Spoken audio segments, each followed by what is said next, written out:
உங்களோட ஃபிட்னஸ் ஜர்னில உங்களால கான்ஸ்டன்டா இருக்க முடியலனா இதான் வந்து ஒரே காரணம். அதாவது எக்ஸசைஸ் வந்து நீங்க வெறும் ஒரு வெயிட் ரிடக்ஷன் டூலாவோ இல்ல பிசிக்கல் அப்பியரன்ஸை சேஞ்ச் பண்றதுக்கு மட்டும் ஒரு டூலா பாக்குறது.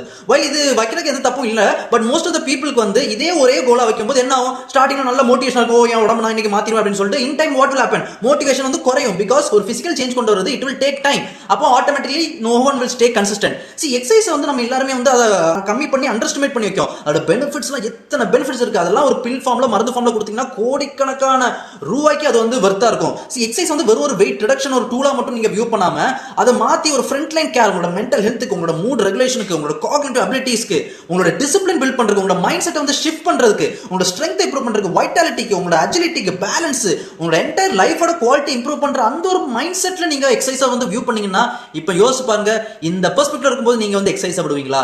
எஸ், நான் வந்து பிசிக்கல் அப்பியரன்ஸ் வந்து இம்பார்ட்டன்ட் இல்லைன்னு சொல்ல, பட் அதை மட்டுமே நீங்க மேல தூக்கி அதோட பெடஸ்டல்ல வச்சீங்கன்னா அன்பார்ச்சுனேட்லி ஃபார் மோஸ்ட் பீப்புள் அது வந்து பேக் ஃபயர் தான் ஆகும். ஸோ நீங்க வந்து ஹோலிஸ்டிக்கா இப்படி பார்த்து அதுல ஒரு ஆஸ்பெக்டை நீங்க வந்து லுக்கிங் பெட்டர் வைங்க.